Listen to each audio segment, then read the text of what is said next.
श्रीराम समर्थ. प्राध्यापक के.व्ही. बेलसरे लिखित सद्गुरू श्री ब्रह्मचैतन्य गोंदवलेकर महाराज यांच्या चरित्रामधील पुढील भाग क्रमांक 121. बोधवचने विवेक. 1 नंबर. आपण जग सुधारण्याच्या नादी लागू नये, त्या कामासाठी लोक जन्माला यावे लागतात. अगदी आपला मुलगा जरी झाला तरी त्याला योग्य ते सांगून पाहावे, पण मी त्याला सुधारीनच हा भ्रम नसावा. मोठमोठ्या सत्पुरुषांची म्हणजे ज्यांनी जगाला खरोखर सुधारले त्यांची देखील मुले त्यांच्या उलट निघाली. या गोष्टी व्हाव्या अशी विधी घटनाच असते.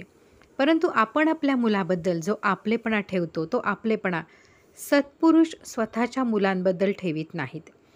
जशी जगातली इतर माणसे तशीच आपली मुले आहेत, इतकी समदृष्टी त्यांच्या ठिकाणी असते. नाथांचा मुलगा त्यांच्या उलट गेला. मुलाने नाथांची नालस्ती केली, यासारखी वाईट गोष्ट नाही. पण नाथांनी त्याची खंत बाळगली नाही. इतकेच नव्हे तर त्याची समजूत घालण्याचा त्यांनी प्रयत्न केला, यासारखा थोरपणा नाही. सांगण्याचा भावार्थ हा की आपण आपल्याला सुधारण्याचा यत्न करावा. 2 नंबर. एखाद्या सावकाराकडे कोणाचे दागिने गहाण असले तर ते रक्षण करणे हे त्याचे कर्तव्य आहे, पण घरच्या लग्नामध्ये ते वापरणे हा अन्याय आहे. त्याप्रमाणे आपली मुले बाळे ही देवाने आपल्याला दिली आहेत, त्यांचे रक्षण करावे ते कर्तव्य होईल. पण त्यांच्या ठिकाणी आपलेपणा ठेवून सुखदुःख भोगणे हे मात्र पाप आहे. 3. अगदी निस्वार्थ बुद्धीने केलेले कर्तव्य कधी वाया जात नाही. 4.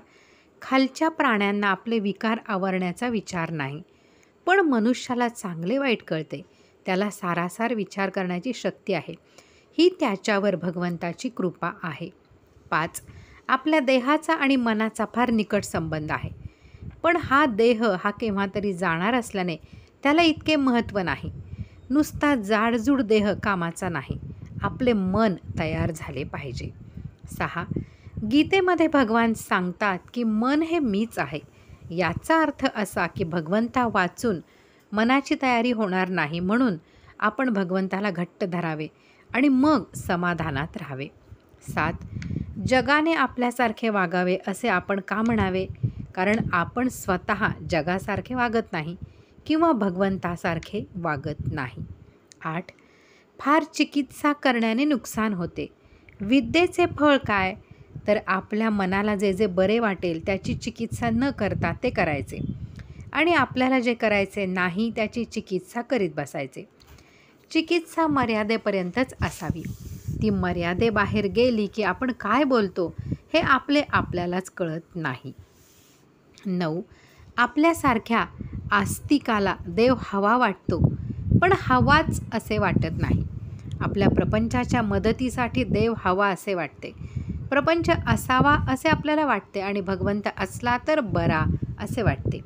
याच्या उलट भगवंत असावा आणि प्रपंच असला तर बरा असे वाटायला पाहिजे. 10. गिरीकंदरात जाऊन कोठे परमार्थ साधत असतो का? तसे असते तर तो माकडांनाही साधला असता. 11. भगवंताजवळ पोटापुरते मागण्याचा आपल्याला हक्क आहे, पण आपण लोभात सापडता कामा नये. 12. आपण खऱ्या ब्राह्मणत्वाने राहिलो तर आपल्या उलट जाण्याची कोणाची छाती नाही. पण ब्राह्मणत्व म्हणजे काय? तर भगवंताचे स्मरण असावे आणि वृत्ती निर्लोभ असावी. 13. सृष्टीमध्ये सर्व ठिकाणी वैचित्र्य आढळते. प्राण्यांच्या किती जाती आहेत, त्याचप्रमाणे माणसेसुद्धा एकसारखी एक नसतात, पण सर्वांमध्ये भगवंत मात्र सारखाच ओवलेला आहे. 14. पुष्कळ वेळेला आपले दोष आपल्याला कळतात, ते भगवंताच्या आड येतात हे देखील कळते. उदाहरणार्थ काही लोकांची दृष्टी फार बाधक असते. एखादी चांगली गोष्ट किंवा वस्तू त्यांनी बघितली की ती बिघडते, पण त्याला त्या लोकांचा इलाज नसतो. असे दोष आपल्याला सुधारता येत नाहीत, पण सत्संगती जर लाभली तर मात्र असले दोष देखील सुधारतात. हाच संतांच्या संगतीचा खरा महिमा आहे. 15. मनुष्य स्वभावतः आपले दोष वाढवण्याचा प्रयत्न करीत असल्याने त्याचे जीवन सुखमय होत नाही. तो दुसऱ्याला त्याचे दोष सांगेल, पण त्याला स्वतःला आपले दोष कळणार नाही. 16. ज्यांना व्याप आहे ते लोक रडतात, ज्यांना व्याप नाही ते लोक रडतात. मग सुख कशात आहे? सुख हे समजुतीमध्ये आहे आणि भगवंताचे होणे हीच समजूत तेवढी खरी आहे. 17. आपल्या देहावर आपली सत्ता नाही, आपल्या पैशावर आपली सत्ता नाही, आपल्या माणसांच्यावर आपली सत्ता नाही. म्हणून आपण आपले कर्तव्य तेवढे करावे आणि ते करीत असताना आपले मन दुश्चित होऊ देऊ नये. 18. आपल्या दुःखाची कल्पना दुसऱ्याच्या दुःखावर अवलंबून आहे. म्हणून आपण नेहमी सुख मिळवण्याचीच मनोवृत्ती बाळगावी. 19. संन्याशाने भगवे वस्त्र धारण केल्यावर थोडा तरी बुद्धीवर परिणाम होतोच. त्याचप्रमाणे आपण भजनपूजन करू लागल्यावर त्याचा परिणाम आपल्यावर दिसला पाहिजे. 20. प्रपंचाची आवड असू नये, पण प्रपंचातल्या कर्तव्याची आवड असावी. देहाने ते कर्तव्य करावे आणि मनाने मात्र अनुसंधान ठेवावे. 21. भगवंताच्या देखत करायला लाज वाटणार नाही अशीच कृती आपण करावी. 22. ज्या गोष्टी आपल्या मनाला खातात त्या न केल्या की आपल्या विकारांवर ताबा येईल. 23. समजा एक मुलगा रोज तालमीत जातो आणि चांगले दूध तूप खातो, पण तो जर दिवसेदिवस वाळू लागला आणि हडकुळा दिसू लागला तर त्याला काहीतरी रोग आहे असे नक्की समजावे. त्याचप्रमाणे सध्याच्या सुधारणेने माणूस पाण्यावर, हवेत जिकडे तिकडे वेगाने जाऊ लागला आहे खरा, पण तो दिवसेदिवस जास्त असमाधानी बनत चालला आहे. हे काही खऱ्या सुधारणेचे लक्षण नाही. 24. उपनिषदे, गीता, योग वसिष्ठ वगैरे सारखे वेदांतपूर्ण ग्रंथ वाचणे आणि ते समजावून घेणे आपल्या उपासनेला आवश्यक असते. समजा आपण एका गावाला जायला निघालो आहोत आणि मोठ्या रस्त्याने जात आहोत. वाटेत एक माहितगार इसम भेटला आणि त्याने आपल्याला जवळची एक पायवाट दाखवली. त्या पायवाटेने आपण आपल्या गावी लवकर पोचतो. हे जसे घडते तसे उपासनेच्या मार्गामध्ये स्वतःचा दोष स्वतःला कळत नाही, आपले मन ताळ्यावर राहत नाही. अशावेळी या ग्रंथांच्या वाचनाने आपला दोष आपल्याला कळतो आणि आपली चूक आपल्याला कळली तर आपण लवकर सुधारतो. 25. विद्या ही फार वेळा मनुष्याला भगवंतापासून दूर नेते. वारकरी पंथातले अडाणी लोक विठ्ठल विठ्ठल म्हणता म्हणता भगवंताला ओळखतात, तसे शहाणे लोक ओळखीत नाहीत. 26. घरामध्ये बदाम आणि खारका यांची पोती भरून ठेवली तरी ते पदार्थ जोपर्यंत हाडामासात जाऊन रक्तामध्ये मिसळत नाहीत तोपर्यंत त्यांचा उपयोग नाही. त्याचप्रमाणे पुस्तकी ज्ञानाचे पर्यावसान आचरणात झाले नाही तर ते व्यर्थ जाते. 27. आपण ग्रंथांमध्ये जे वाचतो ते जर आचरणामध्ये आणले नाही तर त्या वाचनाचा उपयोग नाही. 28. आपले अंतःकरण अत्यंत शुद्ध असावे. रात्री निजण्यासाठी अंथरुणावर पडले असता आपण आपले अंतरंग शोधून पाहावे की मी कोणाचा द्वेष मत्सर करतो का. तसे असेल तर ते मनातून जबरीने काढून टाकावे. ते थोडे जरी शिल्लक राहिले तरी आपल्या परमार्थाच्या आड येणार आहे. आपल्या मनाने आपल्याला निश्चयाने असे सांगितले पाहिजे की मी कोणाचा द्वेष करीत नाही. आपले अंतःकरण इतके शुद्ध आणि सरळ असावे की आपण तर कोणाचा द्वेष मत्सर करू नयेच नाही, परंतु दुसरा कोणी आपला द्वेष करीत असेल ही कल्पनासुद्धा आपल्याला येता कामा नये. 29. जर आज आपल्याला विवेकाने सुखी राहता आले नाही तर आपल्याला सुख कधीच मिळणार नाही. 30. आपण आपल्या मर्यादा ओळखून वागावे. अमुक गोष्ट अमक्या तऱ्हेने घडावी असे जोपर्यंत आपल्याला वाटते आहे तोपर्यंत व्यवहाराच्या मार्गाने जो योग्य प्रयत्न आहे तो आपण केला पाहिजे.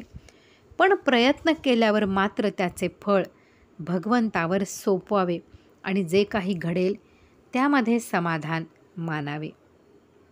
31. रामासमोर जाऊन मी अमुक अमुक करतो आहे असे त्याला सांगावे आणि आपल्या कार्याला लागावे. भगवंताला स्मरून काम करीत असताना जे योग्य दिसेल ते त्याच्या इच्छेनेच आहे असे समजून काम करावे. जो असे करील त्याला समाधान झालेच पाहिजे. 32.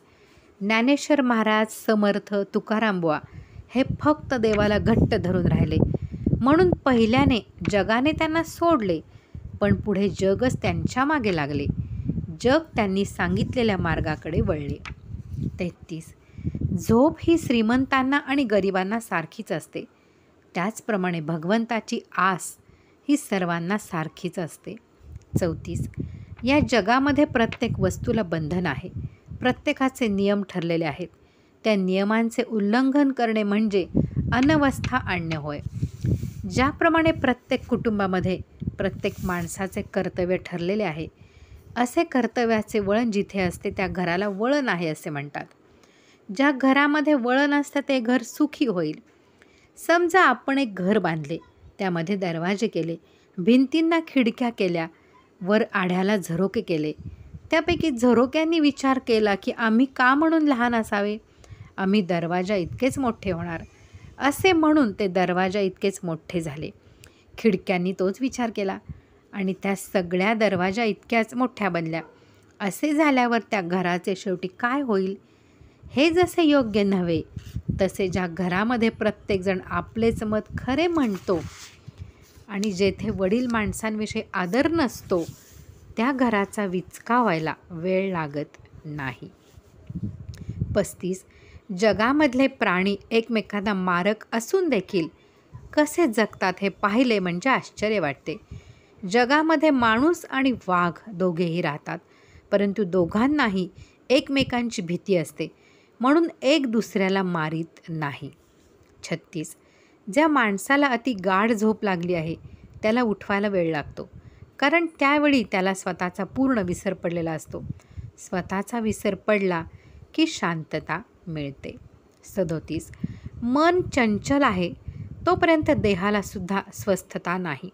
चलबिचल होते, म्हणूनच अभ्यास करायला पाहिजे. 38. एखादे वेळी मनुष्य भगवंता वाचून जगात अजिंक्य पत्र मिळवू शकेल, पण शांती मात्र जर तो भगवंताचा झाला तरच त्याला मिळेल. 39. एखाद्याने 12 वर्ष एखाद्या घराची वहिवाट केली तर कायद्याने ते घर त्याचे होते. असे जर होऊ शकते तर 12 वर्ष तपश्चर्या करून, म्हणजे मी भगवंताचा आहे या देहाचा नाही, असे अखंड अनुसंधान ठेवून आपल्याला भगवत स्वरूप का होता येणार नाही. 40. समुद्र किनाऱ्यावर पाण्याकडे जात असताना अशी एक जागा येते की तेथे वाळू संपते आणि पाणी सुरू होते, म्हणजे त्या रेषेच्या अलीकडे वाळू आणि पलीकडे पाणी असते. ही मधली म्हणजे तुर्यावस्था होय. येथे मी ब्रह्म आहे अशी जाणीव राहते. पुढील बोधवचने आपण पुढे पाहूयात. श्रीराम जय राम जय जय राम.